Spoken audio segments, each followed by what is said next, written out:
Well, welcome everyone. I'm Colleen Benelli with Robyn Benelli and our guest today with Andrea Kennedy. We're so Hi excited. there. Yeah, I'm very excited too. Thanks so much for inviting me. I know, I'm really glad. I'm really excited about our topic too, spiritual transformation. So I love the topic. So I'm going to just go in quickly with a few announcements and also sharing about you, Andrea, and making sure that people know how to find you as well at mainstreamreiki.com. So anyway, I do have some upcoming Reiki 1 and 2 classes, Reiki Master and Karuna Reiki Master.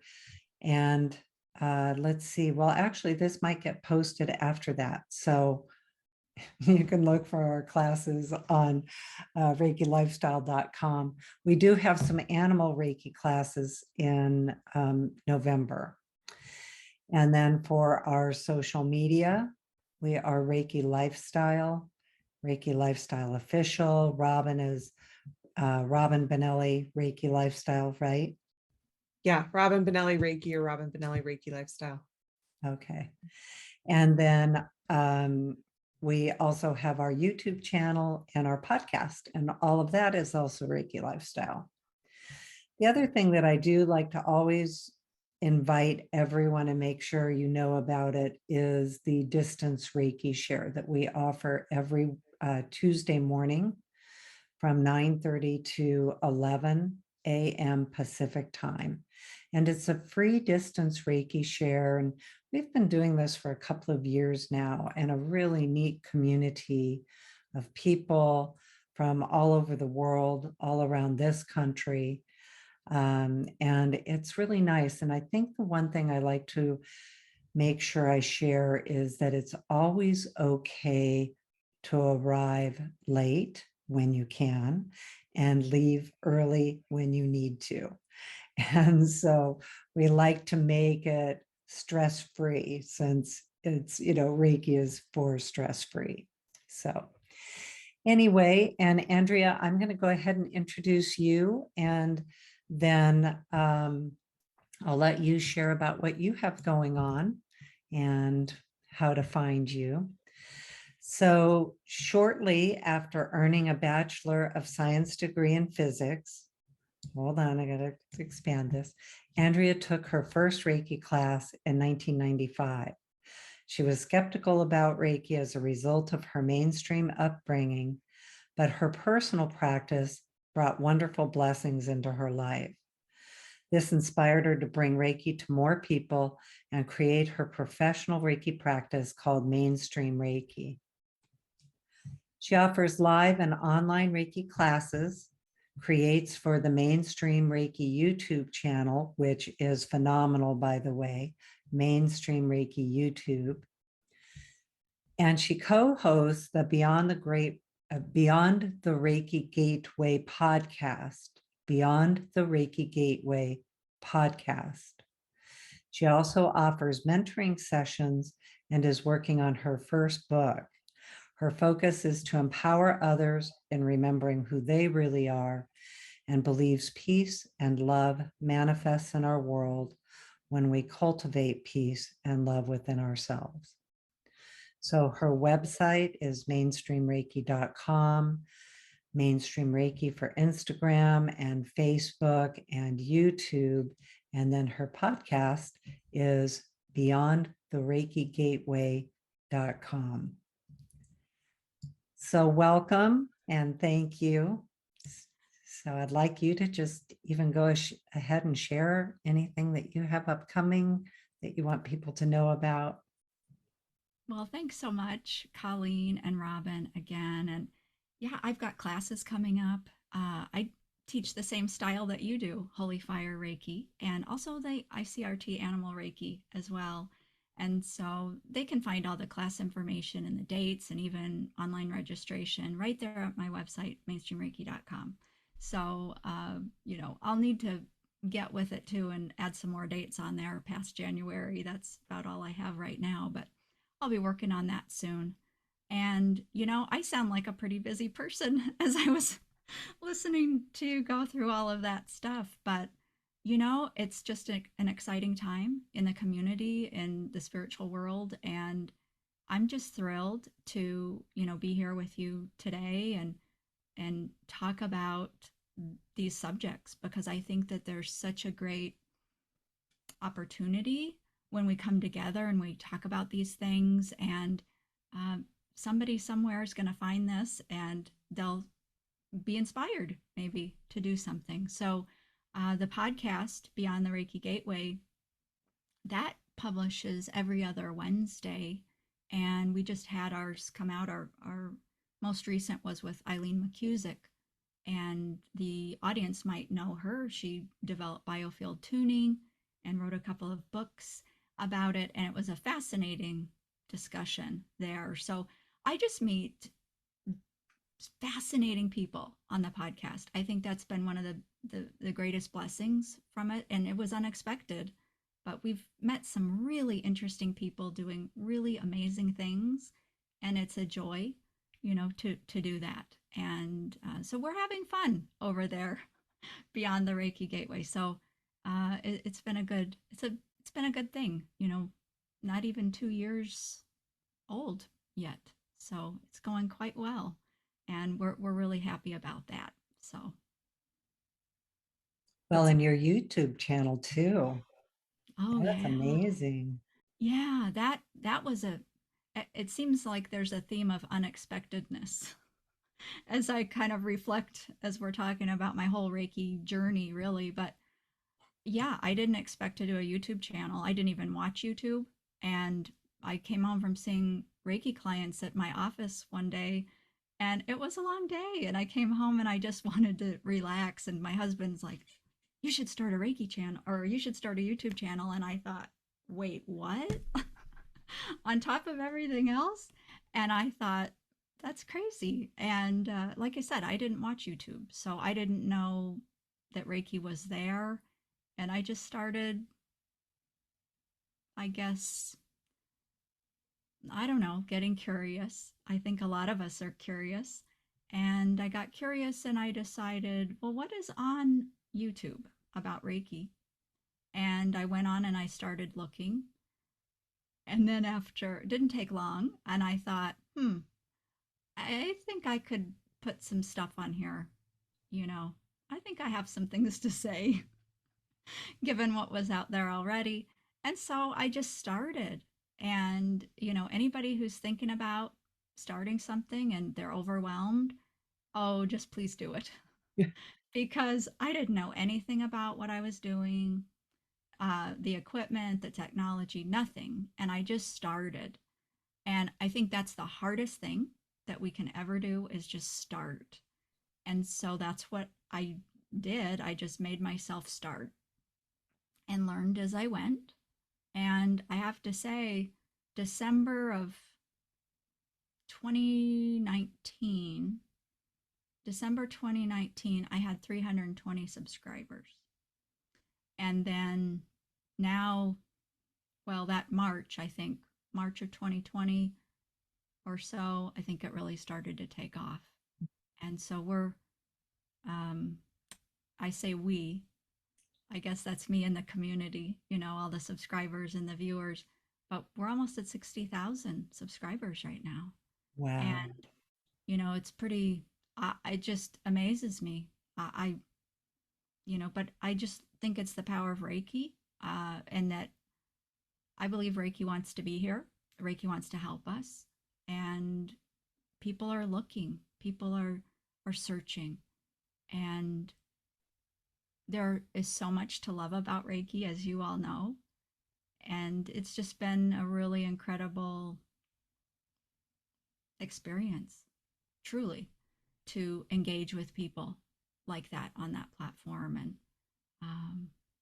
we'll see where it goes. Well, you know, YouTube is part of the future of how things are going to be distributed. And so it's really amazing to kind of also contribute these frequencies and spiritual growth for people. And that's one of the things that we're going to be talking about today, is spiritual transformation. And my husband was actually just listening to a podcast with Mr. Beast, who is one of the top YouTubers in the world.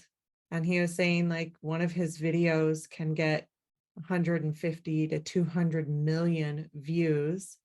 And one of the top TV shows can get about like 2 million views, and they're happy about that. And so the landscape is changing, and especially with these younger generations, I mean, it's changing for everybody, but that's where they're going for a lot of these, a lot of their viewing, a lot of their growth, a lot of their um, questions, and they're seeking in all different topics.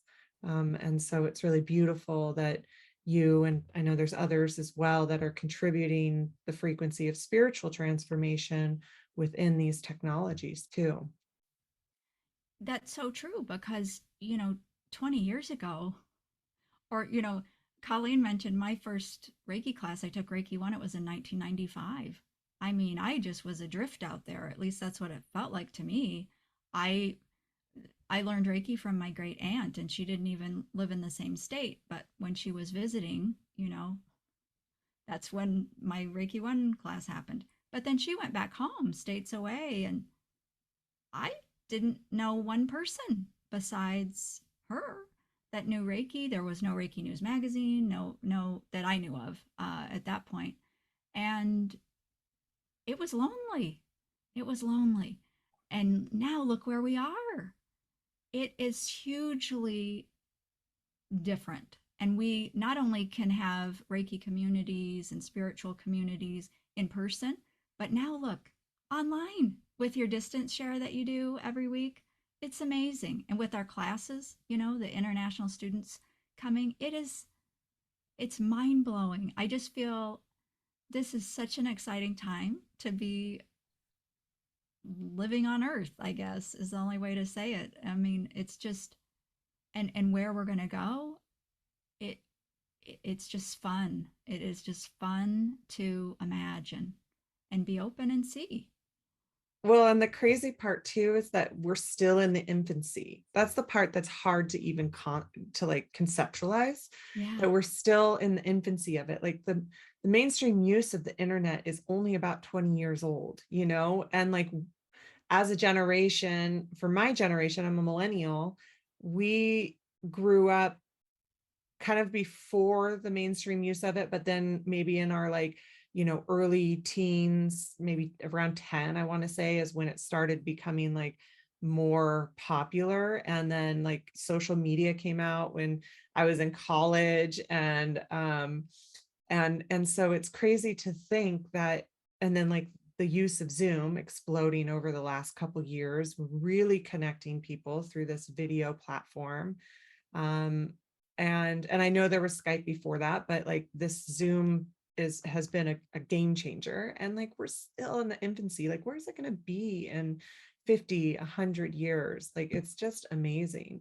Somebody Yeah. in one of our classes the other day used the term, which I absolutely loved, worldwide nervous system, that we're just this worldwide nervous system of all of these connections, and all of these, webs of people that are contributing together to all of this. And I just thought that was such an amazing visual of how to think about it. It's a worldwide nervous system. Yeah, that is really neat because I love that too, because just like a nervous system, all of us are like little nerve endings having our own little experience, and then we can report back and share, with the whole of it. And it just really, I think, puts new emphasis on collective consciousness. When I first learned that idea, that term, collective consciousness, it was a long time ago. And I thought, you know, but now if you think about it, it's a collective consciousness that's so much more awake and alive, I think, because we're just tapping into it all the time. And I think, I mean, from my perspective, 20, 25 years ago, yes, I feel like we had that collective consciousness, but it was like almost in 2D, And I'm talking more science, and I know there's all these dimensional talks and all of that kind of thing, the way we describe things, but it really has taken on so much more energy, possibility, and immediacy, I think, because we are talking in real time with each other. And we're able now to communicate about a shared experience that is a world away, on the other side of the planet. And yet we can all come together in one moment as we're watching it unfold. And that is, I think that in our history, that is a milestone for sure.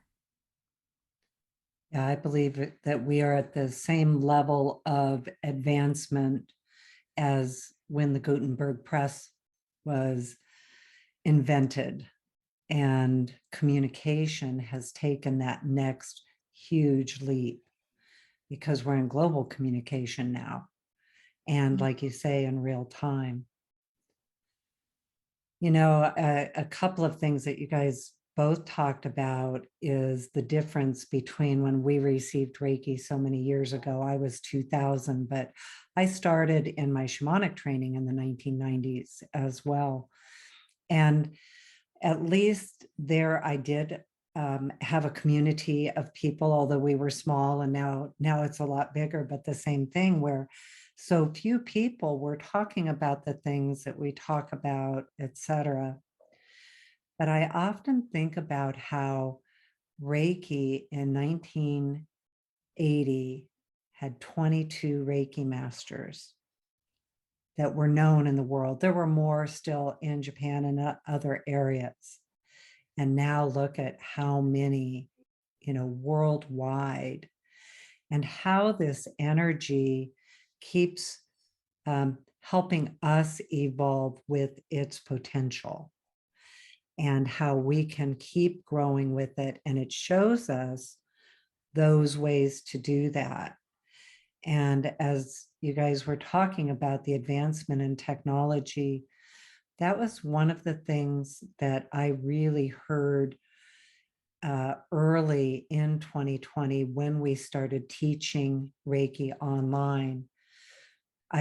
We had actually been doing a podcast with a woman, and she and I were working together with grandmother energy. And so we were working together, and we decided that we would go to the ancestors and ask them what we need to know right now, because they had been through everything that we were going through. And they told us to go to the descendants and ask the descendants what we can do today that would make a difference for them. And it's actually what they talked about at the time, how very important it is that we are doing this kind of work in this technology, because we're empowering the energy of it in these electromagnetic fields, in these frequencies. And the frequencies already exist. We're just learning how to access them.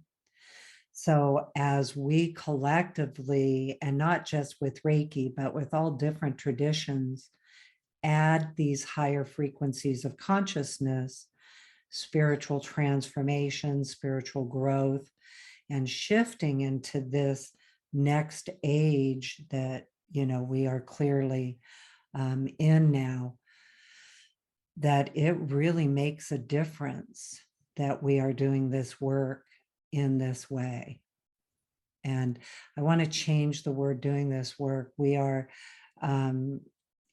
activating these practices. We are activating and empowering each other, and it's so community based. That's the other thing, is the outreach and possibility of community now all over the world.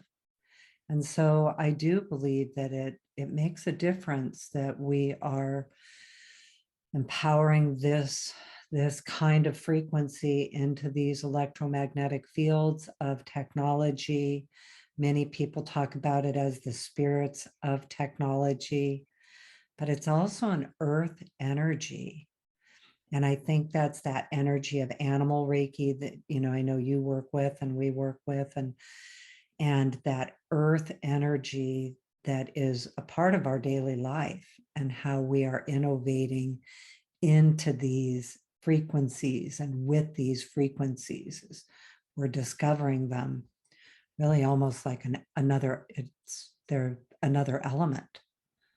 So anyway, as I was listening to both of you talk about that, it made me think of those things, and how when we look at the evolution of Reiki and the uses of Reiki and the systems developed with Reiki over the last 100 years, how it's taught us how to evolve with the possibilities of the energy. So anyway, Yeah. well, And oh, I, go ahead. I was just going to say it, when you were talking, isn't it so cool to have a conversation? Because, you know, what one of us expresses, it, brings about it lights up other ideas and tangents, I think. And when you were talking, Colleen, it's almost, to me, it's as though we're taking these vibrations, these frequencies that, as you said, have always been there, but we're metabolizing them in a new way, and all the way down into the earth. And so, what I've seen through the years is, I've had clients and students, and they very much focus on, perhaps they want to be more spiritual and that kind of thing. And so they'll focus from their heart up, right? Have you noticed that sometimes? And so sometimes people can sort of not want to go to the lower energy centers, because it's like, oh, I want to be spiritual. And that's great. That's normal. I think I had a period of time where I was like that. But we need that balance, and we need to be able to metabolize the energy all the way down and through us and out into the earth. And I think for me, this what I've come to know of Reiki, and then the animal Reiki too, I think highlights or almost deepens this. And it is that process. And we talk about unification, consciousness and unification, things like that, and that we're all connected. Well, doesn't that just make sense then, as we are bridging this we're the conduit so often, but there is a metabolization, I feel, happening at some level with this, and we're definitely part of the equation for sure. Yeah. And with anything too, like you said, with even the metabolizing idea, it's, of course, there's some growing pains, and, there's pros and cons to all of it. But I agree. We have a friend, another practitioner, that called to the chakra ideas is, the lower ones are just the whatever chakras, chakras is like considering that. And I will say that, I think there's a movement towards really paying attention to those lower chakras. And I think especially when we were in the energy worker fields, especially, like, we tend to pay attention because I think we all also like being in those higher vibrations and those higher frequencies and those higher fields. So, it's, I think, where we're naturally drawn, and maybe steer slightly away from the whatever chakras. Mm-hmm. Yeah. And that animal Reiki energy, and it's not exclusive to that, definitely focuses a lot on those lower chakras, because we're animals, we're humans living on this earth, and when we connect in with those and those vibrations as well, we are also kind of regaining that communion piece with the earth, like remembering that there's no separation with us in that as well. Mm-hmm. And yeah, so it's just really interesting, as that process is unfolding. My acupuncturist, like one of the first sessions that I went into, I remember saying, because in there they're dealing a lot with, I mean, of course they combine a lot of different modalities, so I don't mean it this way, but they're also dealing with the physical body and the physical elements of the body. And I remember one of the first sessions I went in, and she was like, okay, so what's going on for you? And I just immediately go into like all of the energetic pieces that are going, well, here's what I'm working with, like, here's what I'm working on, the healing, the revealing, and those higher dimensions, higher frequencies. She's like, okay, but what about your physical body? I was like, oh yeah, okay. And especially because I was there specifically because like I've been dealing with some health issues that have been manifesting in the physical body. And it's just like, because you have to, it's not exclusive to your physicality, but at the same time, like, this is the vessel for that 5D-ness of the spiritual pieces of us. And so it's funny because it's actually relatively constant because I spend so much time in the kind of higher frequencies, higher dimensions, journeying, Reiki, all of that, that the acupuncture is super helpful for me personally. We all have different ways into connecting with this.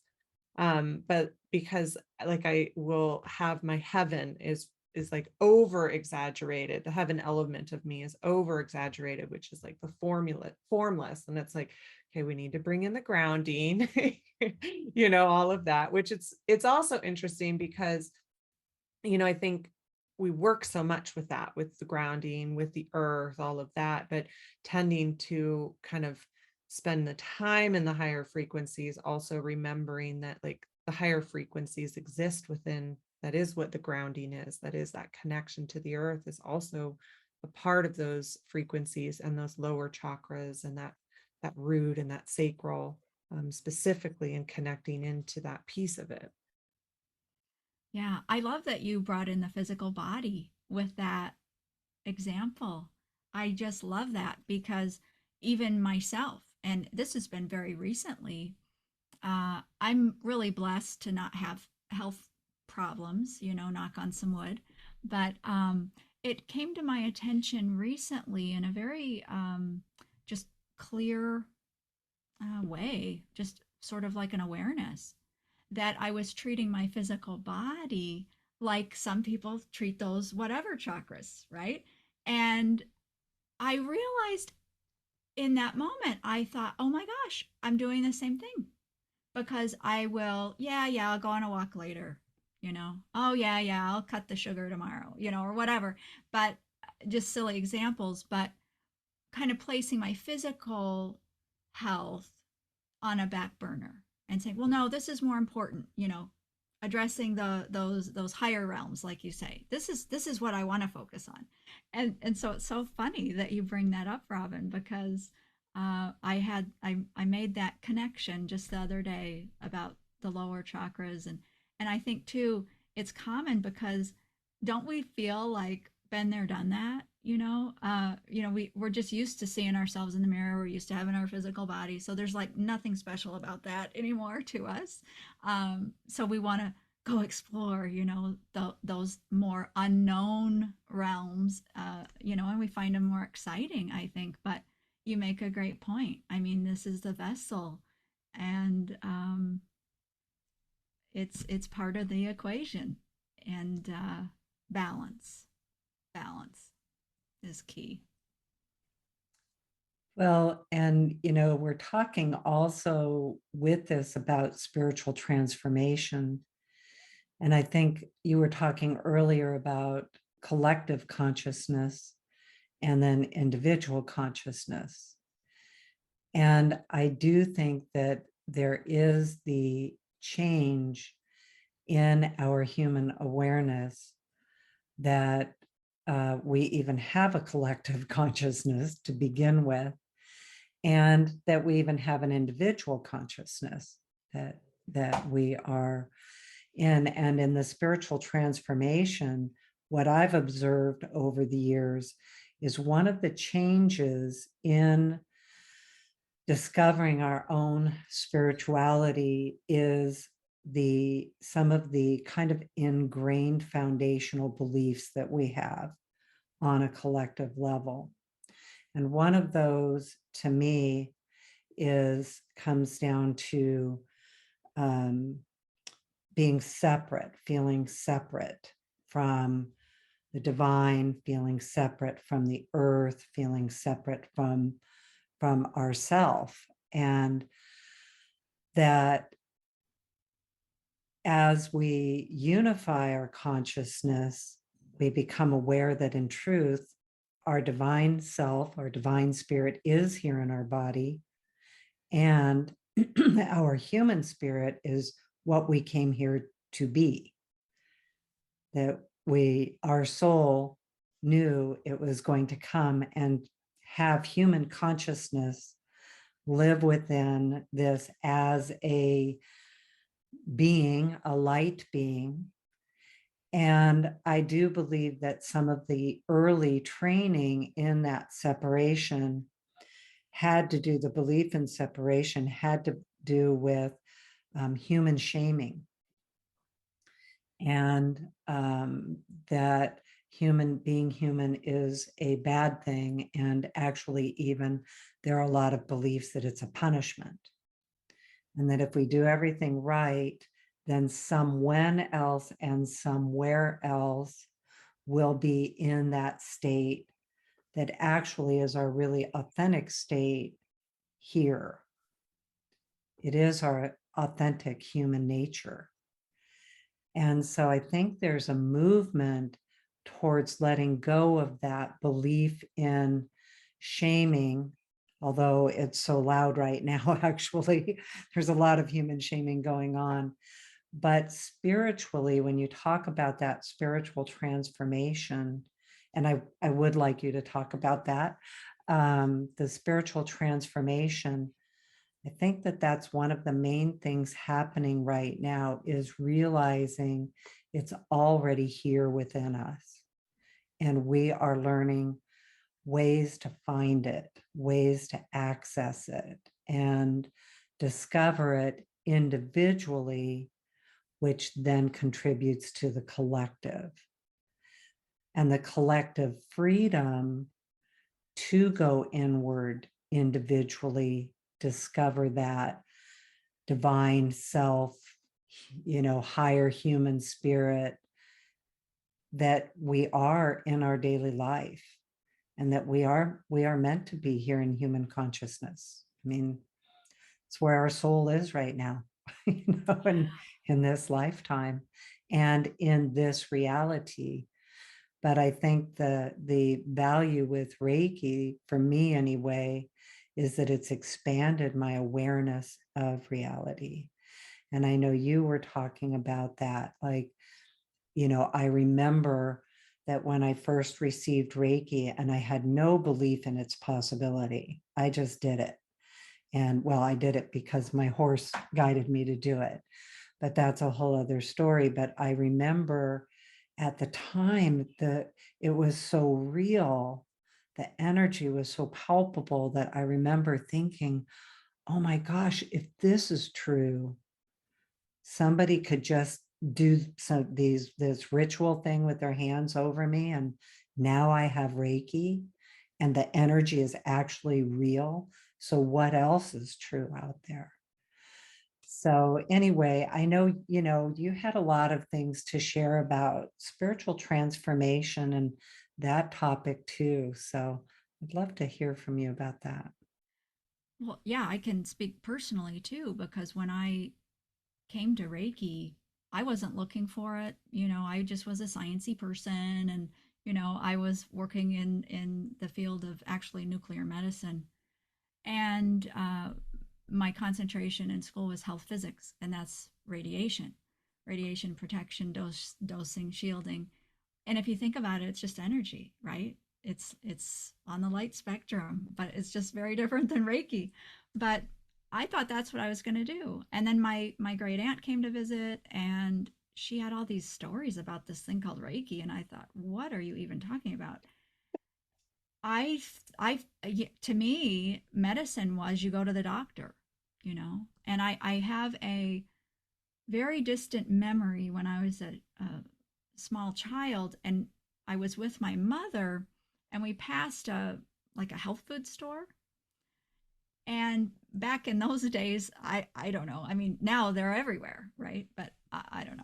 But I had this memory, and she made a comment, and it was a judgmental comment, kind of like saying, "Oh, those kind of people, like those health food people, like they're believing in herbs or something." Well, that really made an impression on me. I didn't realize it, of course, at the time, but I grew up thinking like, oh yeah, those granola people are weird, that those people, And it's so funny because to have that memory, but what I'm saying is that's where I came from. So I came to Reiki sort of with that background of medicine is everything. If you have a pain, you take a pill, that kind of thing. And so health to me was equated that way. And so I look, well, so then my great aunt comes, and she's talking about energy and healing, which was completely out of the realm for me. But I was curious. And I think that so many of us, I'll bet you too, and everybody who tunes in to Reiki Lifestyle, I bet they're curious, right? We're curious people. And I think that that is such a common ingredient for us. And that was me. I was curious. And I had been asking the big questions of the universe for as far back as I can remember. Who am I? Why are we here? Why am I here? How does all this work? And so I had all of that percolating, but yet I had the mainstream judgmental background. And so worlds collided when she came to visit. And that curiosity, I guess she picked up on. And she said, well, I could teach you Reiki 1 before I go home. And I thought, sure, okay. Wow. I had no idea, what kind of door I was opening so nonchalantly back then. But she did a little mini Reiki 1 class, and we did the attunement, and I didn't really feel anything. And then she went back home. And it took me a while. The only reason I knew it was doing anything was if I practiced with my husband, he would give me feedback. Oh, yeah, that feels really warm there. And oh, there's tingles there. And I'm thinking, what? What is happening here? And so, as I said earlier, I was just kind of on my own with it. I didn't have a community. There was no Reiki share, nothing. So I let it sort of dwindle away for a while. And, life happened. And I think that's pretty common sometimes with people. And so I felt kind of disconnected with it. And then, life has a way, doesn't it? And Reiki has a way. And, I wound up getting very clear guidance when I didn't even expect it. I wasn't a spiritual person. I was in my mid-20s. I had a little 2-year-old son at the time. And I just was, a stay-at-home mom at that period. And I wasn't spiritual, nothing. But I had very clear guidance. It was actually on a trip to Egypt, which I was guided to take. And, that's a whole nother story. But I was there at the Sphinx and just pretending, to kind of meditate because I didn't know how to do that. But that's what everybody else was doing. So I thought, well, I'll just do what they're doing. So I put my hands up on the Sphinx, closed my eyes, and all of a sudden, when I got back home, finished my Reiki training. I hadn't thought about Reiki. It wasn't on my mind, but it was very clear.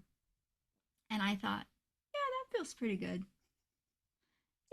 Yeah, that feels like a good idea. So when I came home, I made arrangements and I flew myself and my little 2-year-old son down to my great aunt's house because, again, she's the only person I knew with Reiki. So I finished my Reiki training with her during that stay with her.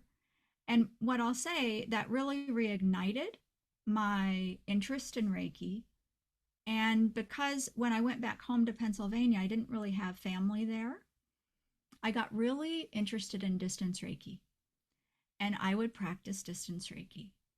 And things started to happen for me. And I remember doing a session with my great grandmother, and all I knew was she was in the hospital.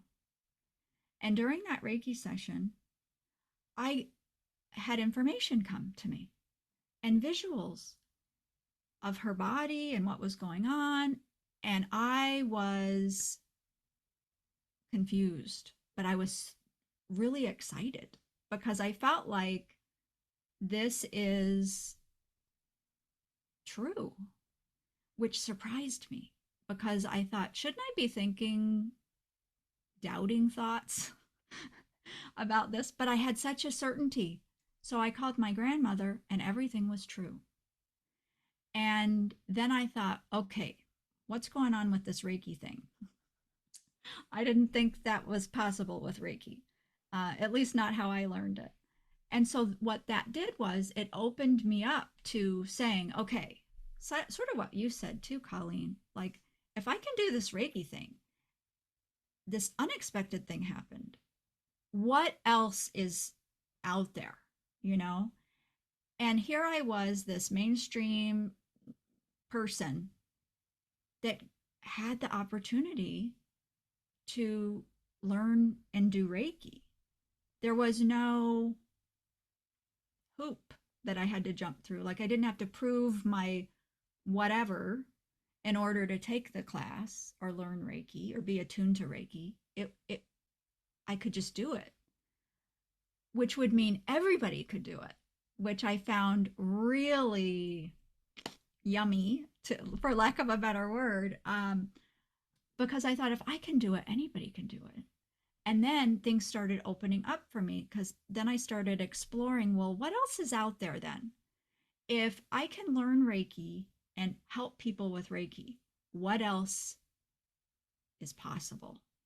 And that's where the curiosity came about. And I started taking any kind of class that I could find that was on the in the realm of spirituality or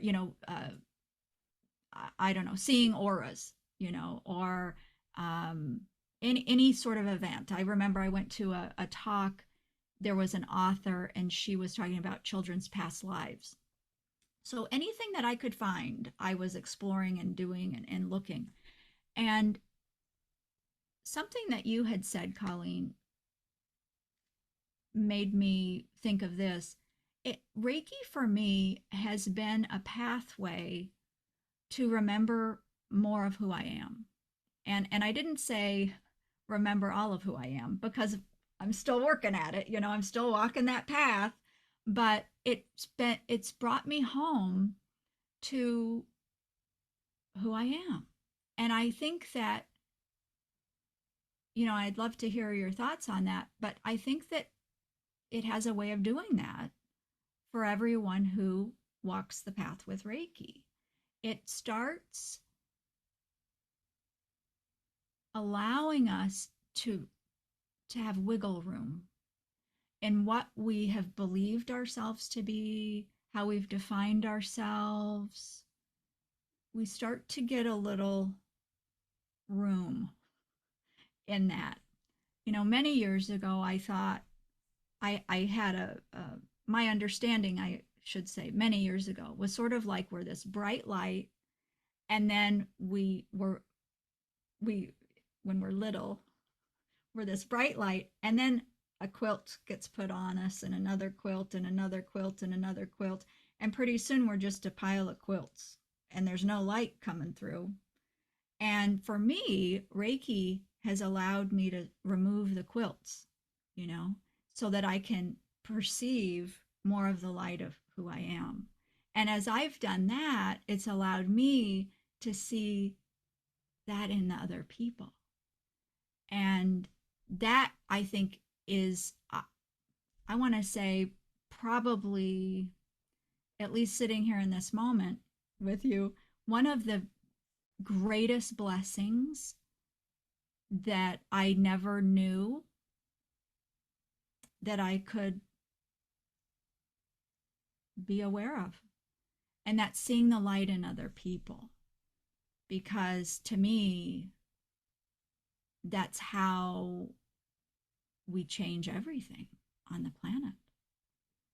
And so I just credit the journey with Reiki and all that it's really helped my eyes open up to where I am today. Really.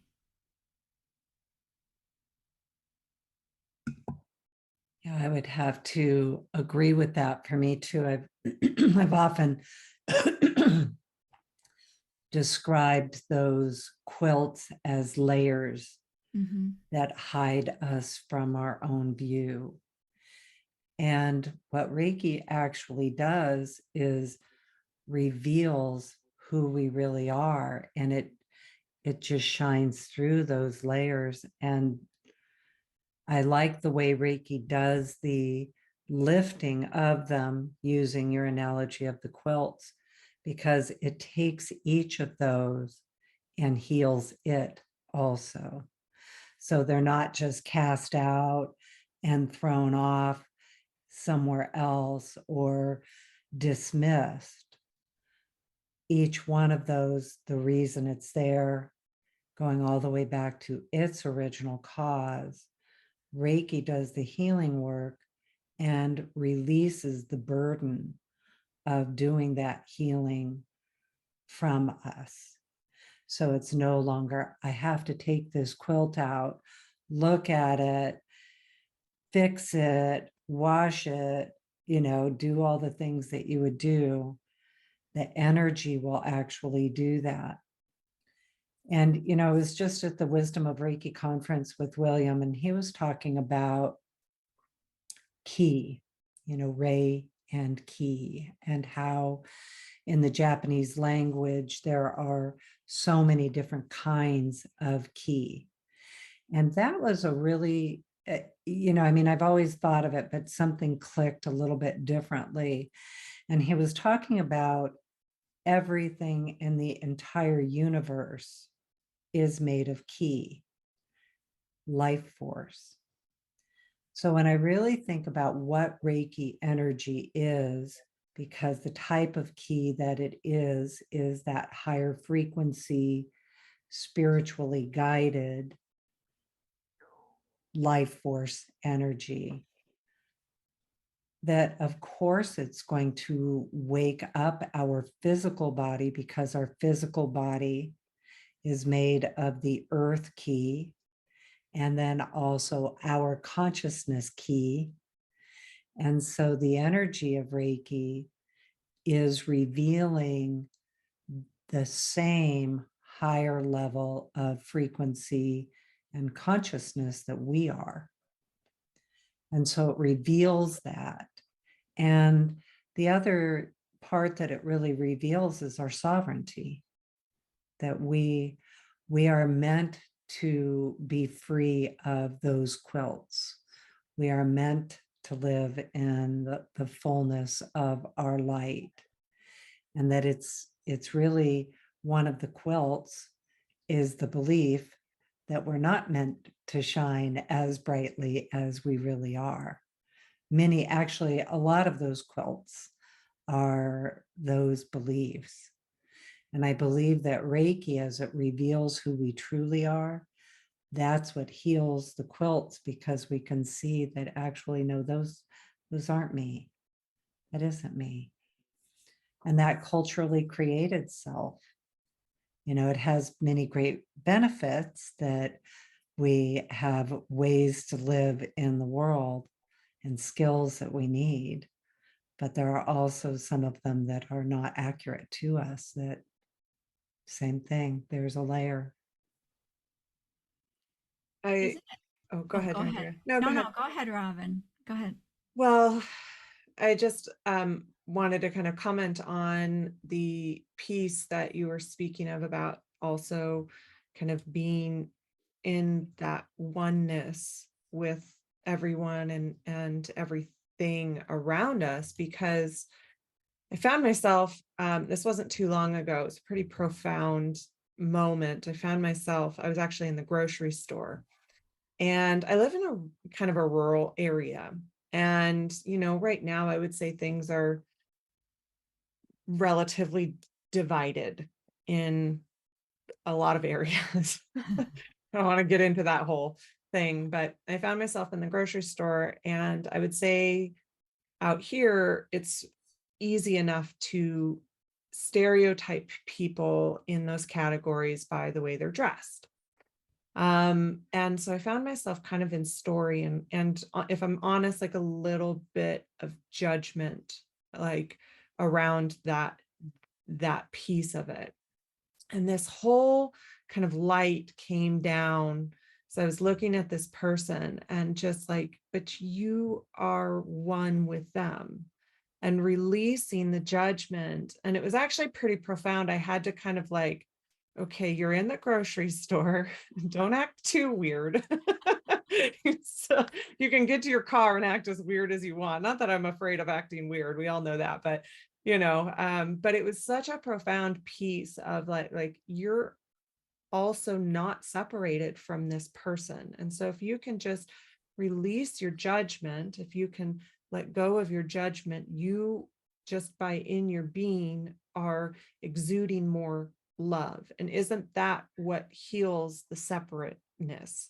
By, like you had said, I don't know if you said it here or earlier when we were talking, but that if you can just heal this separateness, that you're on a path to like working within yourself. And it was in your bio. Yeah, it's in your bio that you are releasing that within yourself. And isn't that what heals the world? Can you walk past this person and have that feeling of oneness, that you're not separate from this person, that you are underneath everything that this human world has created for each of you, that underneath all of that, you are the same light and also a mirror of each other.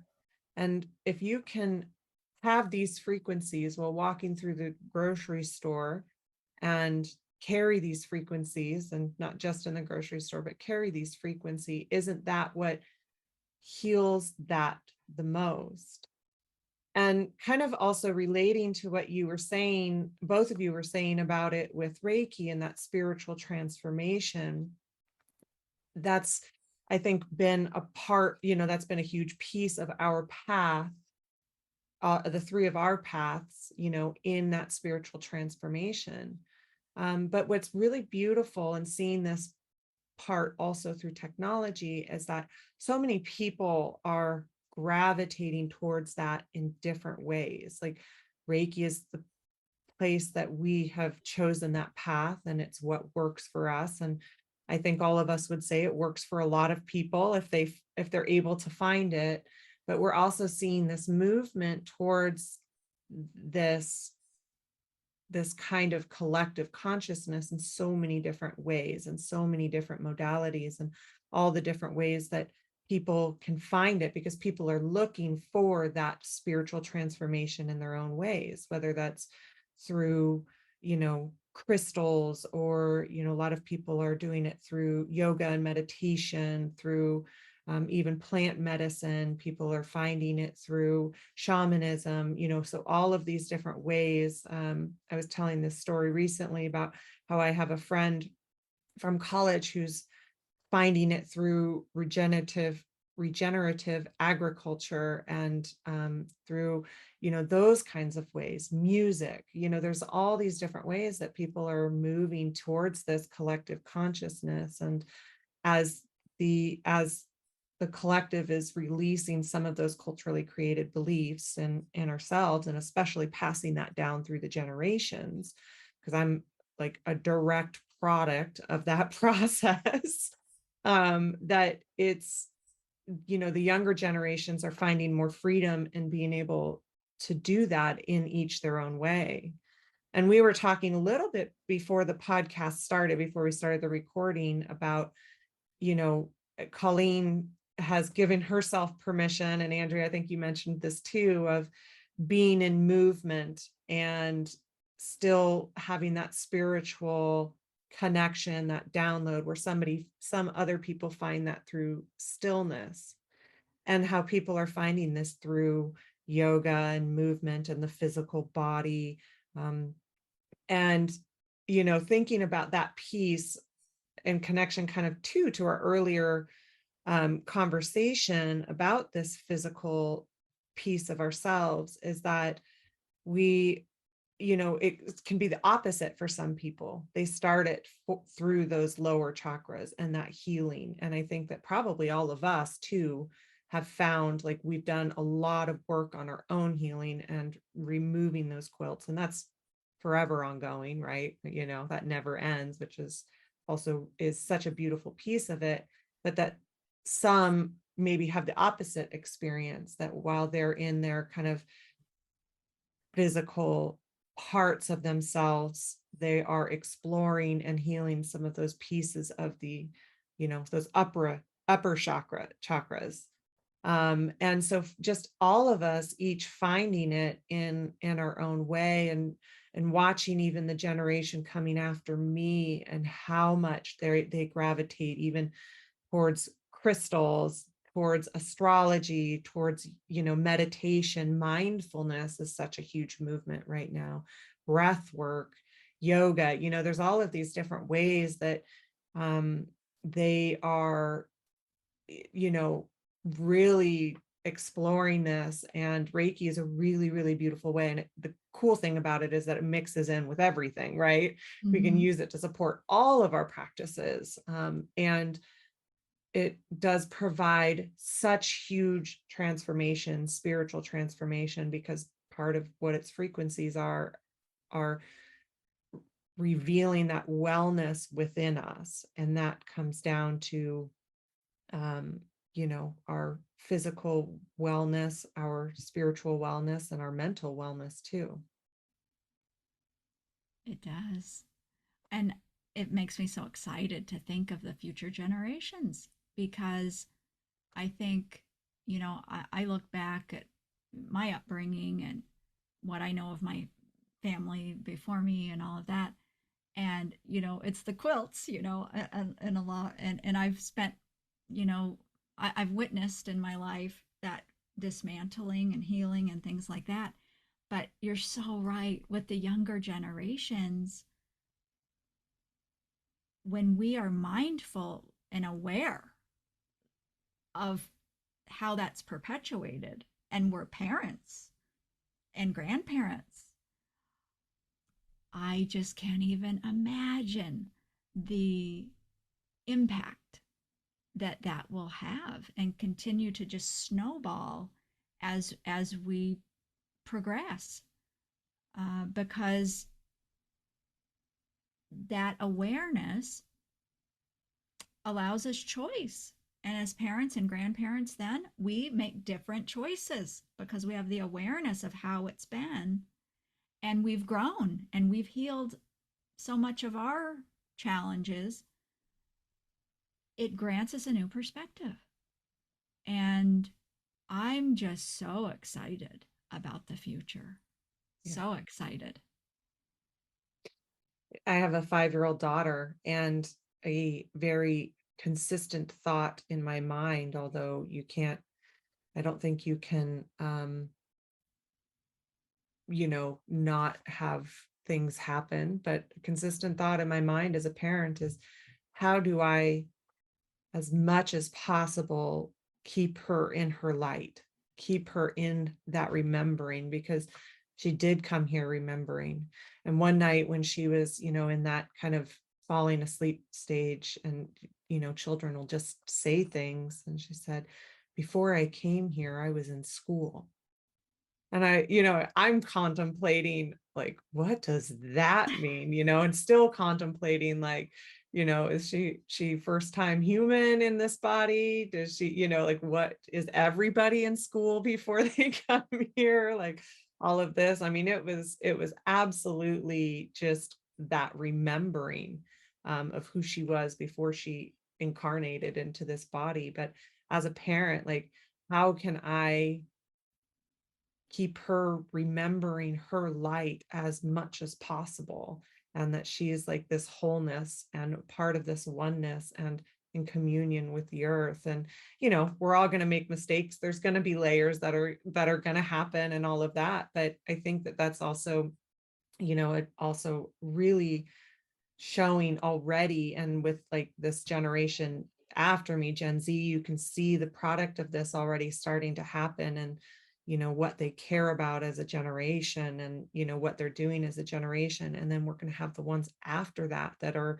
like raised by the millennials, and so you can see already like the direct product of the healing from my mom to me to her. And that that's just one example, and you can see it so much in the collective, and her options of, and the books, I mean, the TV shows, like it's like so much of it has changed. Even the example of the Disney movies now in comparison to when I was a kid, it was still all about marriage and prince and all of that. And now like Moana is like, it's not out there, it's within me, and like the call of my ancestors is within me, and it's all about her. And like Frozen 2 is another one. I mean, there's so many of them, right? I can name all of them because she watches them. Oh, Encanto, don't even get me started. But it's just like, it's just such a it's such a beautiful like example of how much it's like already starting to change, and the work that all of us are trying to do in the collective together for this to start shifting for these younger generations. I do Yeah. wonder sometimes with those Disney movies now, I'm like, just watching some of the things that come out, I'm like, what are the writers doing? Like, are they in like these modalities, or is it morphic resonance? Like, what is this that is causing them to have these same themes? Because like some of them, like Frozen 2 is like, I mean, the whole thing is about like journeying. Like the whole, I'm like, this is very like a very journey thing. And I'll stop on this tangent, but I do wonder sometimes, like, what are they up to, those writers, that they're having these like themes come to them too, That would make a great podcast. That's true. Have one of them on. Look up the writers and Look up the ask right. them, where is this coming from? Where is this Yeah, coming but from? if you remember, on this, still on the tangent, but Kung Fu Panda, they had healing light in their hands. That's And true. and that was several years back. That's true. That's Yeah. right. Yeah. The one for me was Little Bear, Oh that yeah. No, Brother Bear. Brother Bear, Brother Bear. Brother Bear, because I actually was in my shamanic work at that time, really working with Chukotka, the great bear first creation. And of course, he's still present with me, but at that time I was just getting to know him. And I could not believe the similarities in the information and my own personal experiences. And at the time, I thought, well, they couldn't just write this and not have some knowledge of these traditions and practices. And so, anyway, it's interesting that we talk about this, because this was one of the things you were mentioning too, Andrea, is how people find their pathway through some of these seemingly random experiences. And so, do you want to go ahead and talk about that? Oh, yeah. I mean, and it's funny to hear students, even come to class, right? And they say, yeah, I don't, I never would have thought I would be in a Reiki class, but it's just the synchronicities happen and guidance happens. And it's, you know, for myself, my, in my story, my great aunt came to visit, and I happened to go over, and talk to her, and Reiki happened to come up. I mean, it's a tapestry. I always use this sort of analogy, but it's this tapestry. Our lives are a tapestry with every color woven in there. And I think while we're in it, we don't see the larger picture. We might say, "Oh, look, there's beauty right there. Look at that. It's just so nice right there. How that came out." But we move on to the next and the next piece and the next piece. But as we transform, as we move down our spiritual path, it's as though we're stepping farther back from the wall where the tapestry hangs, and we're starting to then begin to see larger sections of the tapestry that is our spiritual journey. And there is beauty and, I want to say, almost intelligent design in this tapestry that we weren't even aware of. And that to me is just, it's a word that is used for so many different things, but I mean it in its truest sense. Awesome. It is awesome to be able to start to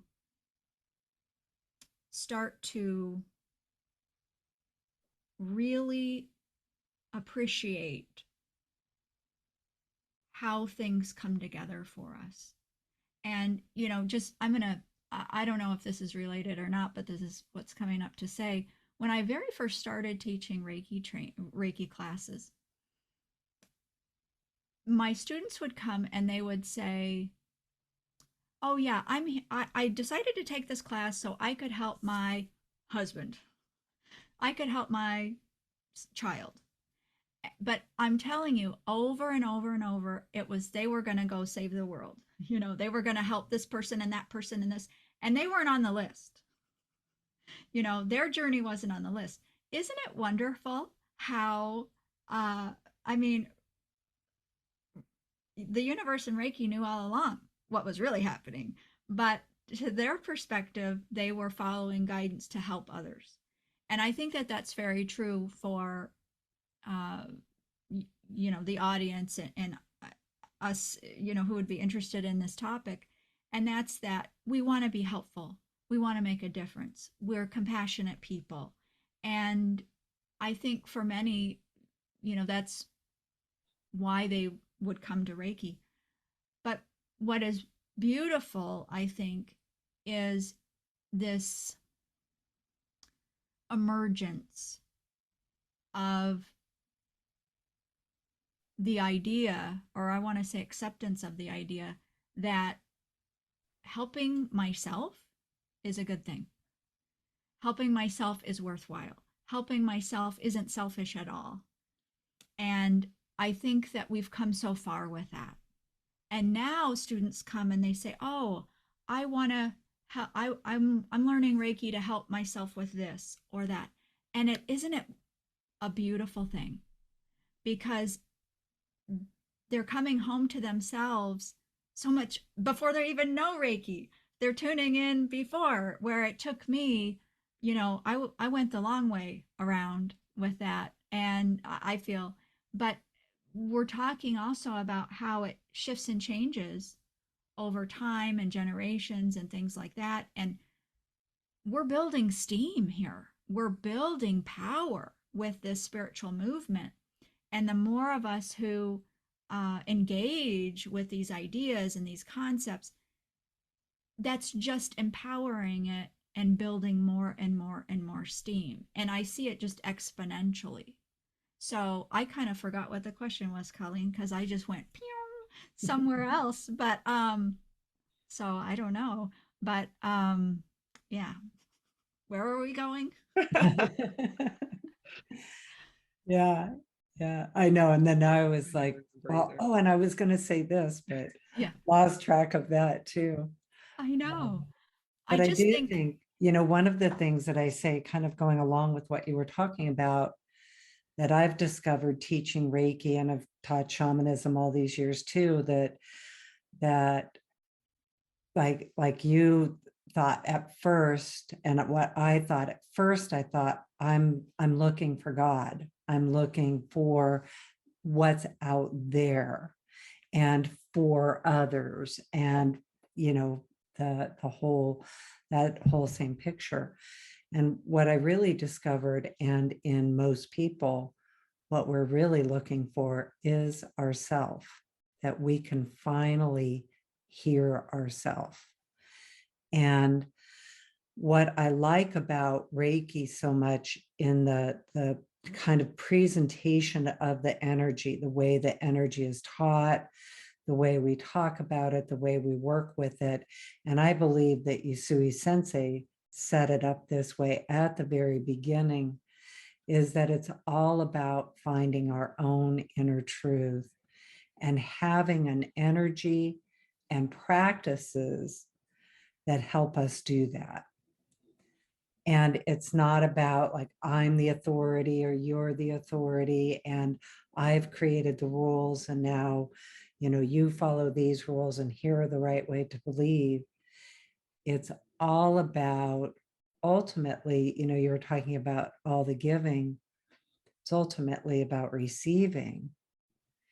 And then the energy flows through you. And as you receive it, you begin to be able to hear yourself. You get deeper into your own inner truth, into kind of further in than, we were talking about judgments. Well, not only does the energy take us deeper through our judgments, but it actually takes us deeper into self where they don't even exist. And that part is in all of us. It is part of our nature. And obviously we have to have discernment because we still live in the physical world, and we have to have, I remember years ago that on the topic of judgment, I was like, I think I still want to have good judgment. Like, I don't want to throw away all my judgment, because I always remember, hearing the thing of, oh, that person doesn't have good judgment. So I remember thinking, well, that's not the solution here. But to move out of that surface judgment, accept where you need it for discernment. And I like that Reiki helps me with that piece so that I can move deeper into self to get past that surface of judgment, opinions, and you were talking earlier about pondering, pondering the really fun things to be curious about in the world, and shifting our thinking that way. And that for me, that really is the spiritual practice. And you were talking earlier about being able to see the light in others, because I can see it in myself, and not just in others, but the light in everything in the world. Like that divine earth spirit, the divinity of the earth, the divinity in the clouds, in the trees and the plants, and the bugs. And sometimes I had a bug land on me the other day, and I was just like, wow, look at you. And even though everything has key and in all different levels of consciousness, we're all here in this world, on this earth, as you said, spinning through the universe. And now we see with the James Webb telescope, I mean, Hubble was already doing it, but the new telescope showing us just beyond our imagination of the vastness of the physical universe.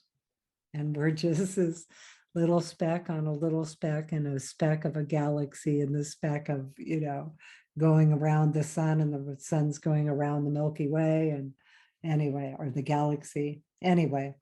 Just trying to remember and do good. There you go.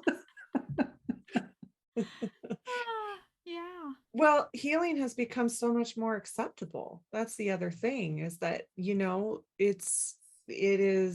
that's a huge piece of it too, that people are able to, like going to therapy, even when I was a kid. And I know, as probably as adults, that was like it was still a little taboo to like, you didn't want to necessarily talk about it, and now it's like, wait, you don't go to therapy, or you haven't gone to therapy.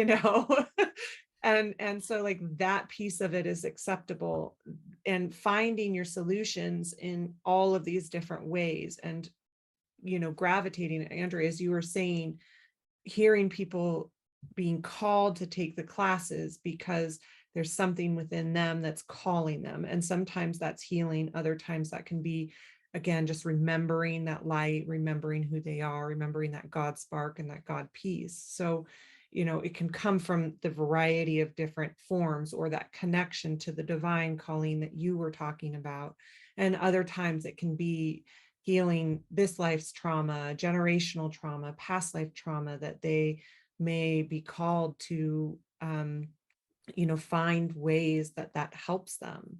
And so I think that that's another piece of it, is that it has become so much more acceptable in this time frame, which is so beautiful. It's such an amazing piece of it all, of all of it. Yeah, I mean, I agree with that wholeheartedly. And, when I was young, in my family, no matter what was going on, if somebody said, "Oh, how are you?" Fine. I was fine every time, fine. And I think in today's world, it's okay to admit, you know, I'm not fine, I'm not perfect, I'm not this, and oh yeah, may I have some help? I mean, for many people, just asking for help, I mean, I still have trouble doing that. But I think one of the greatest gifts in my spiritual journey with Reiki has been awareness. Awareness. If I could say one word, it would be awareness, because I think I was on a path of a hamster wheel, just doing what was expected. And I got my degree and I was working, and, the from Disney, right? And, oh yes, Prince Charming, wait for Prince Charming, and then you go do this and, whatever. So I think that there was a lot of that, when I was young. But what Reiki helped me do, as I described earlier, I thought I learned this thing. I thought I learned a thing called Reiki and I would do that. But then once I started practicing it, I started to become aware of more. So my awareness grew that there were more possibilities out there. My awareness grew that I was more than what I had thought I was, that there was more to me there. And that my awareness of just how things worked, and how people spoke and what the beliefs were there. I just started seeing things in a different way.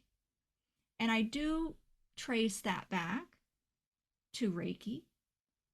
And I think that, I think if we're Reiki practitioners, I think that we can say, I had a client say this to me once, and so I share it in some of my classes, and they said, it's like life was happening right up here in my face, and I was just reacting all the time.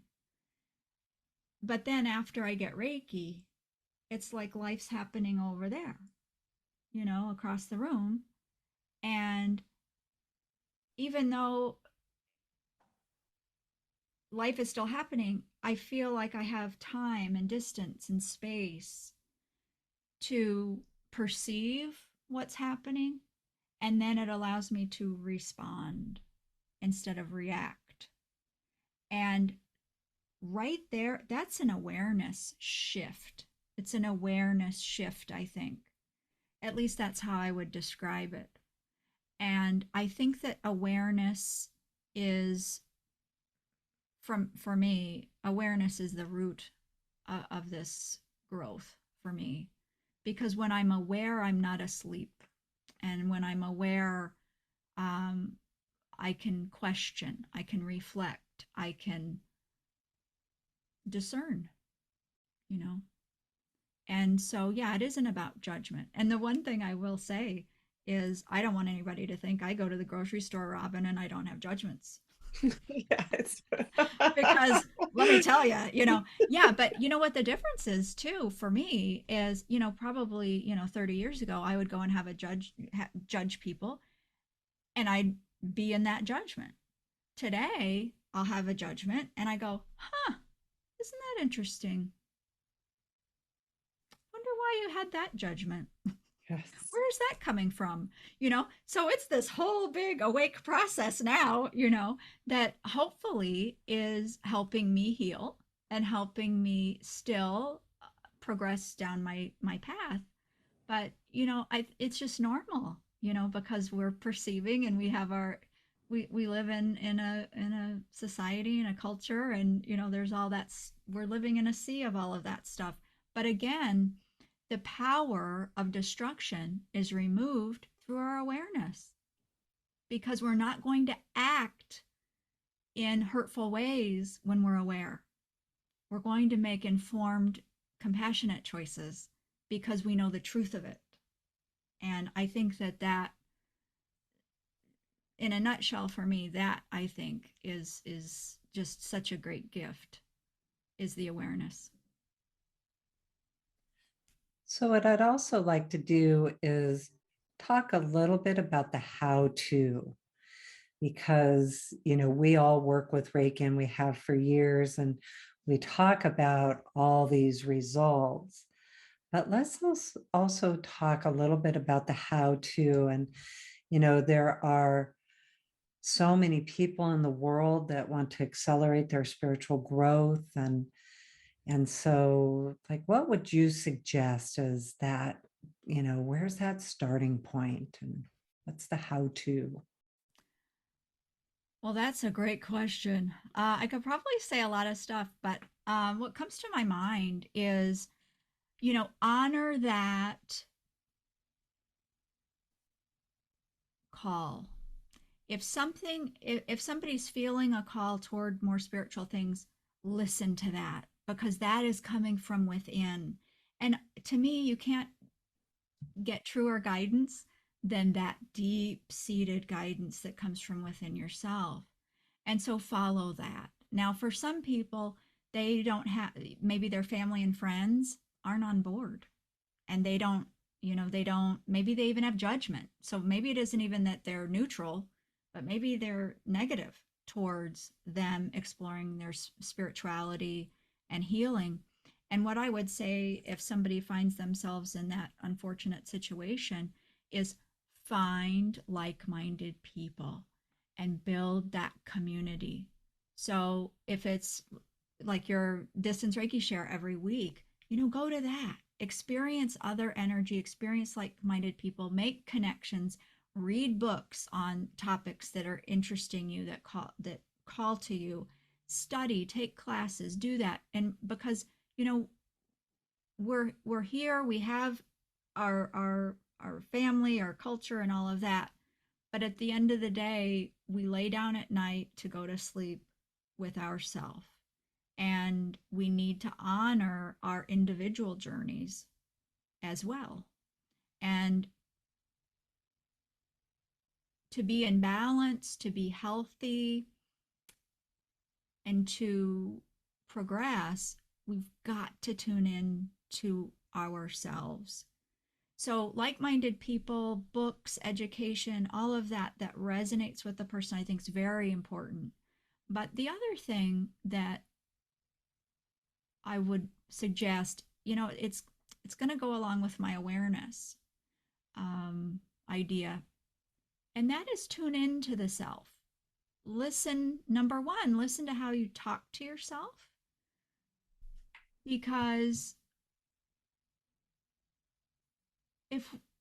listen to the tone, feel the energy of the words that you're saying to yourself. And I would invite people to, once they have that awareness of that sort of feeling, of that inner, that self-talk, choose differently if it's negative, because we know that when we speak harshly and judgmentally and we're down on ourselves, when we have that inner talk, what does it do to our life force energy? And so we want to help ourselves be in balance. And so Reiki isn't just something that you do, maybe for yourself or another person, but let's allow Reiki to guide the other parts of ourselves, mentally, emotionally. We often think hands-on and we think physical and maybe healing, different ideas. But if we make how we move through our day more of like a Reiki meditation, and what I mean by that, because I don't want it to be too airy-fairy, what I mean by that is tuning into ourself and asking and becoming aware of what is our internal experience, and allowing Reiki to be with us ever presently. And so what that might look like is, number one, if we find that we're talking harshly to ourselves, notice that, and then choose differently. Invite Reiki.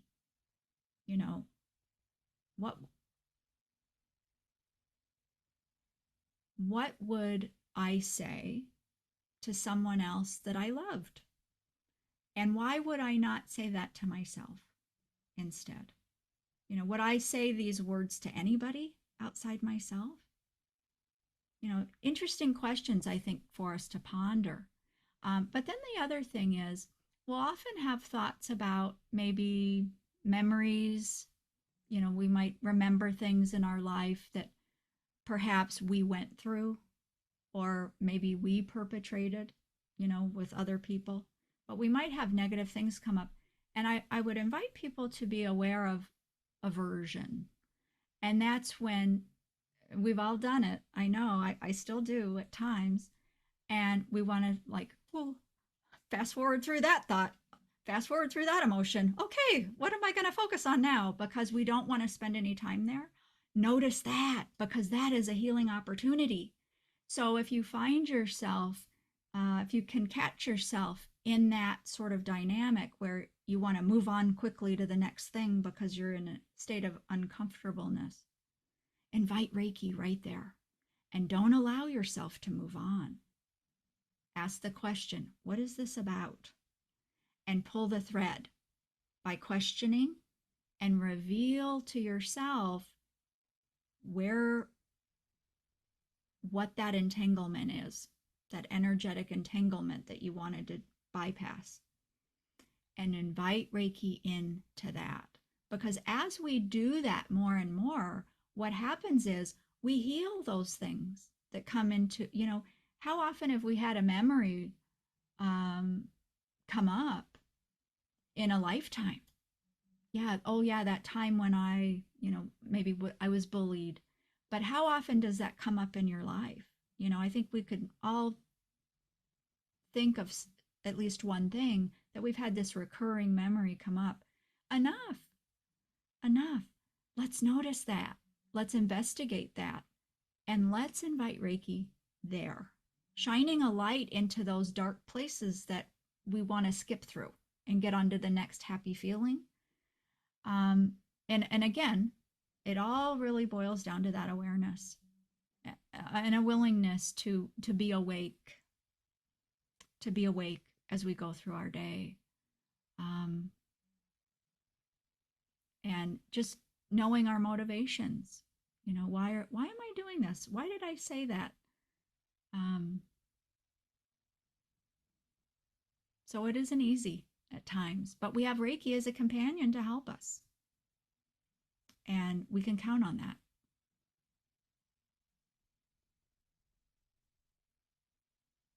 Colleen, you're muted. I think there's that discernment piece too that I like. As you were speaking, I was hearing, I'd had an experience of noticing my mind one day that was, really tanking into negative thought. And that discernment about how much do I want to follow this? What is it? is how real is it, and how obnoxious it was in the moment. Like I really wanted to enjoy my drive instead of having these negative thoughts. So I invited specifically the mental emotional symbol. And I was like, oh, just help me kind of get through this. Like, what is this? And we were talking about the serendipities in the tapestry. And I love how Reiki orchestrates things sometimes. It's like, how they do that? Well, this car, I was on the freeway heading to Seattle, and a car pulled in front of me, and it had a bumper sticker that said, "Don't believe everything you think." And it was this immediate awareness of like, okay, thank you for the understanding of this situation. At other times, I started this thought process because I was thinking of some of your examples too, of we also need to learn how to believe some of the things that we think. Both sides of that are true. And part of it is that learning, and this is where, again, Reiki and sometimes in the how to, the specifics of either self Reiki or Reiki on the fly, of where you're really listening to yourself and going deeper into believing you, because there is the place within that is beyond self-criticism. Oh man, I went through that process with, I had written an article years ago called Reiki Heals Opinions. And that same thing of like, man, just wake up with opinions. Reiki Heals Criticism. That was another one at the same time. And I was really trying to work on that. And, those two things as judgment. And at the time, I had a business in downtown Portland at what is called Saturday Market. And back when I was a fiber artist. And so there was a street musician who was always in front of my booth. And I mean, it's wild down there. So, you see everything. And here I am trying to not have judgment or opinions about the people walking by. And I went up to Pug was his name, and I said, "Whoa, it is like a parade out here." And he goes, "And you're at the head of the parade."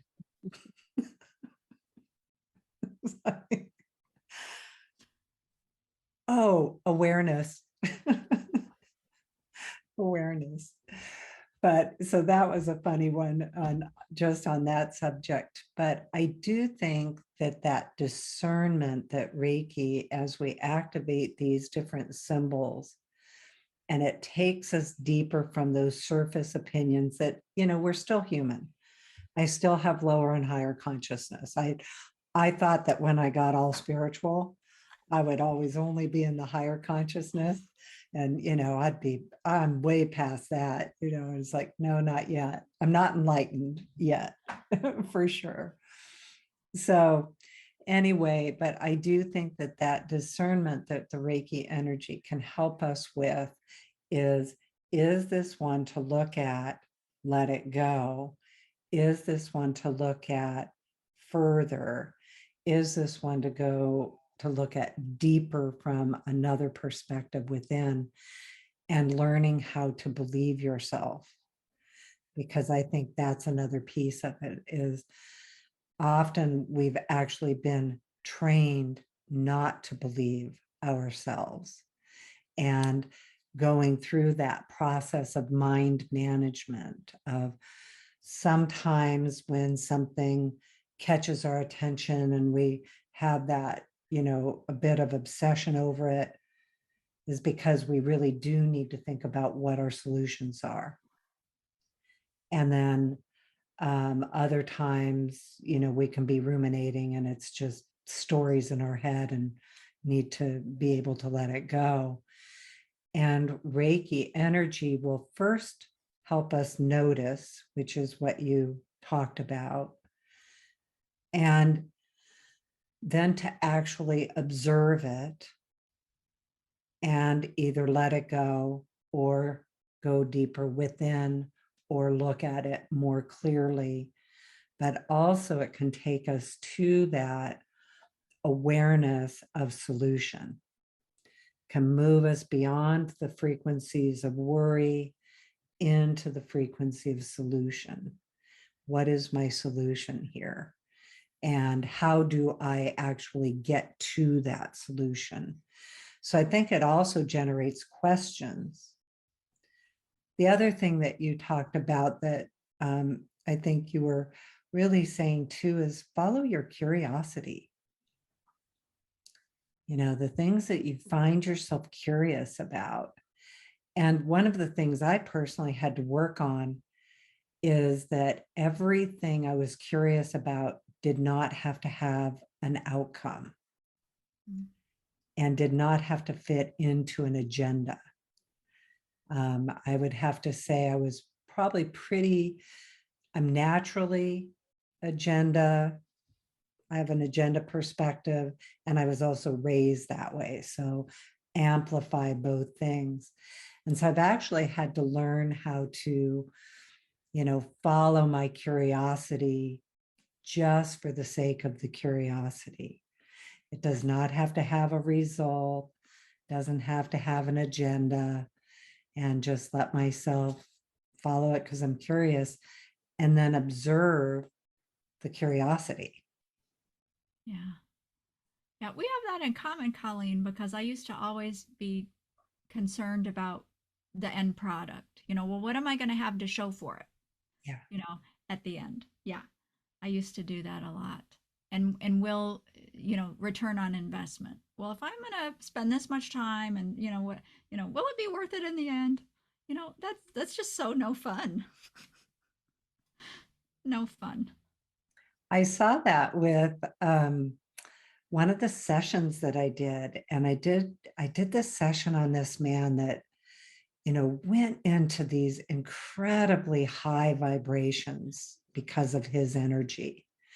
And I was shown how he just created his art, whatever it was he was creating, for the sake of creativity, that he did not have an agenda behind his creativity. And the session was showing me, in contrast, how I always had an agenda with my creativity. And it wasn't making me wrong for that.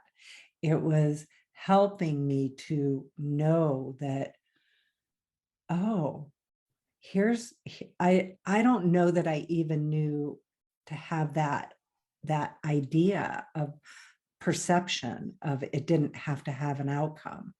So I think it was showing me that. And in working with him, he talked about how, he lived out in the country, and he talked about how he could be outside creating and all the wild animals would come and hang out with him. That's how, and how it is when you're in a Reiki session with someone and your perceptions and vibrations elevate sometimes to their really high vibrations. And that's how that was. I got to really be in that high vibration that he held. And he was actually in a wheelchair. So he had mobility things that he was managing. Learned so much from it about that. So learning how to follow your curiosity and letting your curiosity guide you. Because I think that we're often really like using Reiki to even like have the awareness that you're speaking of your curiosity. Like, what is that? Yeah. And even letting your curiosity grow and follow it. Yeah. Well, and your awareness in that session totally opened up to see, have that perspective about you. Yeah. It just shines a light, I think. It Well, shines a light. it's a piece of our intuition as well, because sometimes our curiosity does lead us to things that we were meant to be doing. And other times it just leads us to more joy or fulfillment or awareness in our life. And so I would say that curiosity is a piece of that inner knowing, inner awareness, and your intuition as well. Yeah. It lets newness in, Yeah. you know? It lets it opens a door for new experience and getting out of the, you know, our our our framework of what we would normally do or our routine. So it's a way I think we can inject some new energy and learn. So Helps with connection with people too, just curiosity, it is I think, maybe even one of the, well, it's hard to say this. It's okay. How I was going to say that isn't exactly accurate. And kind of hearing that right now, but because with the technology and all of this, nervous system stuff that we're experiencing right now, there's a lot of also curiosity. I think also there is some areas where curiosity is a little challenged right now, and I think it can also help with bridging gaps, connection with people, maybe even people that aren't like us or think like us, or going back to that grocery store judgment scenario. And so I think it can also it can open some of those doors as well, which I think is that newness that you were saying, Andrea, is also part of helping ourselves and also part of healing the collective. yeah. But I really, um, going back to that story, that then I also went through a process where I decided, okay, I'm going to let go of my agendas and observe that part of the process and just follow my creativity and curiosity with no agenda. I missed my agendas. It was like, all of a sudden I was like, wait a minute, why is that wrong?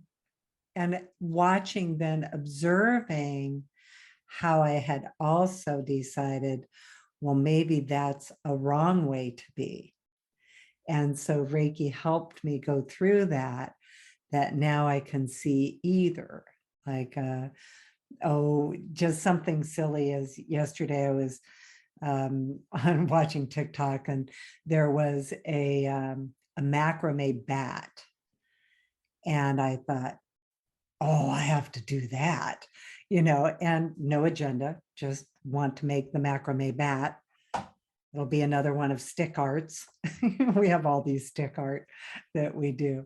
So anyway, it's just that process of, like you say, spiritual transformation, the cycles that we go through, the observations that we have, and being able to use the Reiki energy that activates that higher frequency of awareness within us.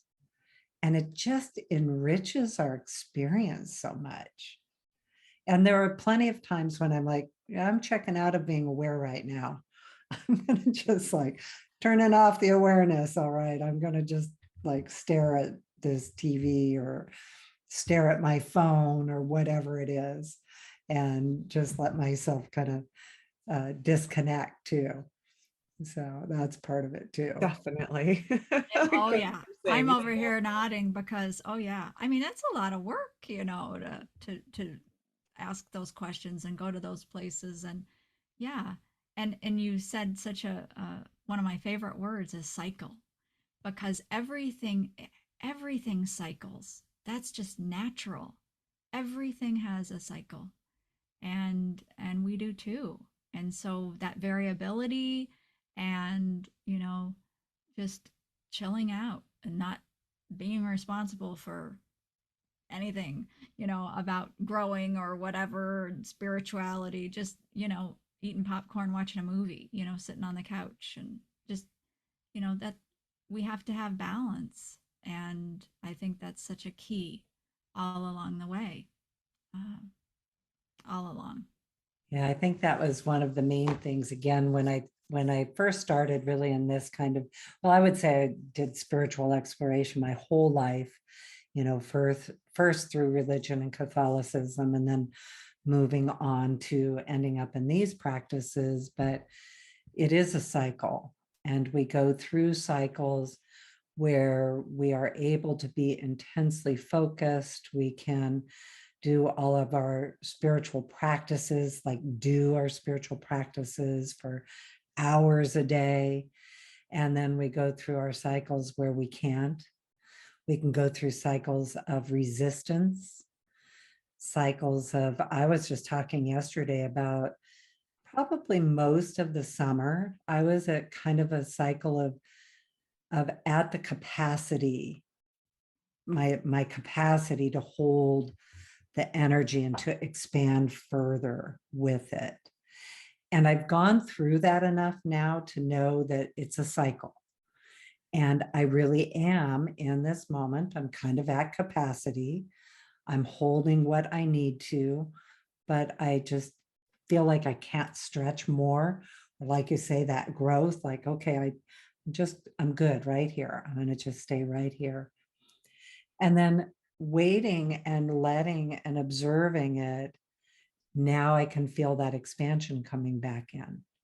Like now I'm ready with that next level of going, okay, I'm ready to let more, I'm ready to let my capacity expand more and be in it. And so it's just so interesting to watch the cycles over this many years of really spiritual exploration, and speaking of curiosity, I mean, you can see all of us, it's what we love to be curious about the most, so it's Yeah. totally our fun. I think you just have less attachment to it over time. And I think it's always so much, it's so pressure relieving, like it lets so much pressure off to hear. I think there's very few people that are born to this planet. I mean, not to say that they don't exist, they definitely do, that don't have those human conditions to also deal with. And the times where I'm in my judgment, I'm in my stories in my head, I'm turning off, and like you said, just like, mindlessly scrolling or watching a movie or something like that. And I think it's so helpful to hear that. It's like even the Dalai Lama, Colleen, as you say, said, if you think I'm so enlightened, just ask my staff. So it's like, all right. Thank you. Because yeah, I mean, and I think probably the difference is that we have like the small cycles, and it's kind of like a fractal of cycles, right? Where we have like our hourly, daily, monthly, and then even yearly or seasonally cycles with it all. And the times where we're at capacity and we just have to rest and integrate, or wait until that shifts. Or there's the times of like, okay, so I'm in my judgment. And this is one of the things that I think like Reiki helps with, is how do I heal that within myself? How do I come at this from more compassion? Or like if we are in a place where we just need to tune it off, it's like, okay, how do I still get to be in self-love, even though I'm watching a very mindless show on TV or scrolling through social media or something like that? Like, how can I be in self-love in these instances? And I think that maybe that's where the part of the shift starts to happen, is that I'm also like not judging myself in those time frames and healing that piece of it, that it's like it's okay, like this is normal human experience. And if the Dalai Lama experiences this, then I think I can experience it as well, and I can just love that I'm in this right now. Yeah. I think we have to let ourselves off the hook a whole lot more. Mm. Yeah. And I think, keeping score some people are really good about keeping score on themselves, like they must have a whole book of scorecards and, their whole history of their life. And, ooh, I was probably one of those people way back in the day, but we really need to just stop that. That's kind of harsh, but it would be really healthy if we would stop that, because we're the only ones keeping score on ourselves, and we need to just allow ourselves, and expansion and contraction, that you can't have one without the other. So it makes perfect sense when we're talking about cycles and ups and downs. And I would invite everyone, next time you feel down, or not spiritual, it's okay, because we're just going through life, and it isn't about trying to get back to the high place that you felt. It isn't about that. It's about, to me, it's about just allowing, because you're still progressing. It's just not in your awareness that that's happening, but you're making room for the next thing. You're healing something, integrating, like you said. All things are purposeful, all things are relevant, and they cycle. So we'll have ups, we'll have downs. Contrast is part of our experience.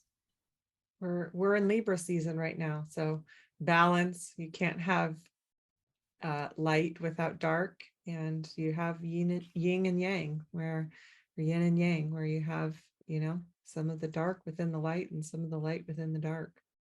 Yeah. Yeah, neither one exists without the other. Exactly. Yeah. Well, Andrea, why don't you share a little bit about some of your upcoming projects? Oh, right. Yeah. Yeah, things that you're doing, and a little bit more about your YouTube channel. Mainstream Reiki is your Oh, YouTube yeah. channel, and Yeah. Beyond the Gateway. Like, what's that name about? Ah, yes. So the podcast, it's funny because um, I had met Kathleen. Kathleen Johnson's the co-host with me. And we met years ago. Well, we've actually never met in person. People are pretty surprised about that. But we met in the fall of 2018, just online. We were both invited to be part of like an online Reiki master kind of panel. And that we did that several times together, and I just, something about Kathleen I just really liked. And well, that ended, and I just always had that little warm spot in my heart for Kathleen. And then the idea of a podcast came in one day, and it kind of kept coming back to me. And I thought, well, I don't want to do that myself. I don't even know how to do one. And Kathleen popped into my mind, and I thought, this is going to be crazy. But I reached out to her and I said, hey, you want to do a podcast with me? And she said, yes. And then I said, do you know how to do one? And she said, no. She said, do you? I said, no. So, kind of like what I said about the YouTube channel, we just figured it out, one little thing at a time. And, we started this podcast. Now, when we started, we thought, well, what are we going to name it? And we knew, Reiki is a part of our lives, but we wanted to also honor that whole idea that we touched on earlier, and that is people come to spirituality from all kinds of directions, but most of them are curious. So what we decide, well, in our talks, I had long been calling Reiki a gateway modality, because so often people will learn Reiki like I did and then go, oh, what else is out there? If I can learn Reiki and do that, what else? So it's a gateway modality. And come to find out, she had said the same thing in her life with her students and whatever. So we're like, oh, that's interesting. And so then our first name was the Reiki Gateway. And then it morphed into Beyond the Reiki Gateway, really going out there. And so while we are two Reiki masters and we talk in some episodes about Reiki, we really are committed to have various subjects, all for the spiritually curious. So we call it Beyond the Reiki Gateway, a podcast for the spiritually curious. That's our whole big title and tagline kind of thing. But it's really been fun, really been fun. And so we're welcoming new guests all the time. And it's a lot of work to put on a podcast, but we really do enjoy it. And it's just growing and growing. So that comes out every other Wednesday. And as I said, we just had one come out this a couple days ago. So it'll be a couple weeks, but we have some stuff coming up online having to do with the podcast. And I guess I'll just say it right here for everybody because I haven't made the announcement yet, but we're moving it. We're going to put it on YouTube as well, a whole nother YouTube channel just dedicated to the podcast because perhaps we can reach more people there. And really, that is the common denominator with everything that I do. I just want to keep communicating, keep putting ideas out there, and hopefully these things are helpful to people. And that's really what the podcast is all about. It's what the YouTube channel is all about. It's funny, I look at the YouTube channel and the statistics and things like that, like how many hours are watched in a month, and it's just incredible. And I feel like I want to connect more with the viewers there. So I'm going to be going live more on the YouTube channel. So that's going to be happening soon. I do go live once a month, and I do it both on Facebook and YouTube at the same time. I live stream simultaneously to both platforms, and that's been really good. That started during the pandemic just on Facebook as a Reiki meditation and share kind of thing.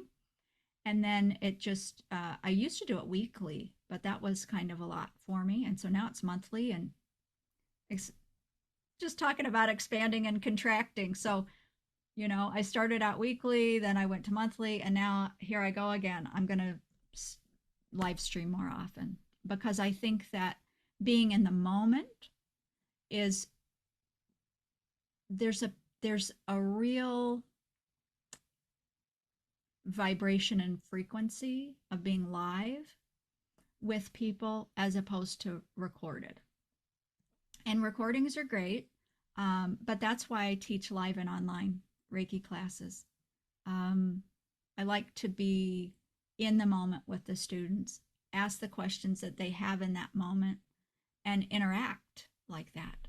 Not to say there's anything bad about recorded classes. That's not what, my message, but there's something for me being live with people that I really enjoy. And I think it can be really spontaneous and fun to do that. Yeah. So I'll keep creating for the YouTube channel and the podcast and teaching classes. And I do a few mentoring sessions every now and again, but all of that can be found on my website again. And I also have a newsletter that I'm putting out once a month so people can sign up right there at the bottom of the website as well for the newsletter, just to keep up on the different things I'm doing. And I mentioned, it's so funny, when you did the bio, Colleen, I forgot that I put in that I'm working on my first book. And when you said it at the beginning of the podcast, I went, I am? Oh yeah, I am. Because it's a little frightening to me. But I was like, oh yeah, I was really brave and I put that in there. But yeah, I am. And we'll see how it comes together. I've had ideas about different books for many years, and it's time. So I'm going to buckle down and I'm going to work on it, and we'll see what it's all about. So I'm trying to take different ideas and move forward, but yeah, I'm Listening excited for what about the topic is and how to put it together. Yeah, yeah, and I think I have a pretty good idea about it. But we'll just see. I'm new at this. So I love new things, starting the podcast and the channel. And, I like to tackle new things. And this is a whole new process for me. So I'm excited. Oh, well, we will definitely have you back to talk about your book when you're ready. Awesome. And That'd be that'll great. be so good. I know we think about that all the time, and it's that same thing of really Reiki tells us what to write, what's next, what we're doing next. And like you say, half the time you really just have to start. Yeah. I remember when we started the Reiki Lifestyle podcast, and Robin's husband, Sean, was the one that was like, you have to do a podcast. I could not conceptualize what a podcast was. So we were doing it on free conference call back then. That was before Zoom or video. And, I still had the logo as a regular handheld phone with the wire, a hand wired phone and landline type of a thing. And I think we were doing it for 2 years before I actually grasped that it was a podcast. So even though it was called a podcast, It was called a global teleconference call for a little while. that's right. That's what it was. I was like, what did I call it? I would say, this is a global teleconference call. She's like, it's a podcast. Okay.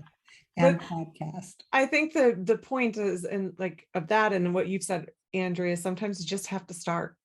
Yeah. Just do it. Just have to start, which can be scary. There's that piece of it, but sometimes you just have to start. Yeah. We did an episode on the podcast all about Reiki Courage. Oh. And we had different Reiki masters answer that question about, have you noticed in your Reiki journey that it gave you courage to do something that you wouldn't normally have been fearless enough to do?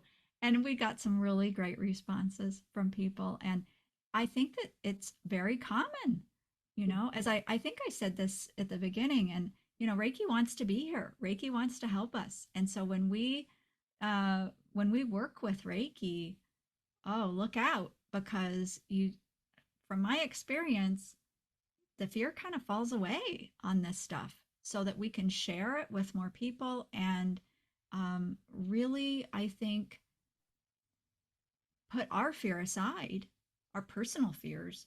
So we just start putting things out there and take a leap.